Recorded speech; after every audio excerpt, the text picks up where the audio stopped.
যদি আপনাদের বক্তব্য উঁচু না করেন, এই জুলাই যুদ্ধ, এই আহতরা, এই শহীদের পরিবাররা আপনাদেরকে আলটিমেটাম দিবে। শেষ না হওয়া পর্যন্ত এই দেশে নির্বাচন না হয়, এই আকুল আবেদন।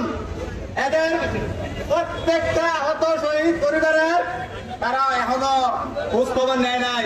আমার ছেলেটা তিনবার অপারেশন হয়েছে, কিন্তু আজ অবধি কেউ খবর নেয় নাই, বাসায় যায় নাই, একদিনও দেয় নাই। আমার ছেলে এই অপারেশন হয়েছে তিনবার, এখনো শরীরে 300-র উপরে পড়ে আছে। আমরা ঘুমাইতে পারি না, ছেলের টেনশনে। কখন আসবে ছেলে, তখন বলবে বাবা আমরা একসাথে ভাত খাবো। আমার সাথে কথা ছিল, আমার ছেলে শুধু বলছিল যে বাবা একসাথে নাস্তা খাবো, কিন্তু আমি তো নাস্তা খেতে পারিনি, আইগুলো খেতে পারি না। আমার তো শুধু প্রশ্ন এটাই, এই সুন্দর একটা দেশ গড়ার জন্য যারা শহীদ হয়েছে তাদের জন্য চিন্তা না করে আপনারা অমুকে অমুকে আরেক জুলাই বিপ্লবকে মারার জন্য তৈরি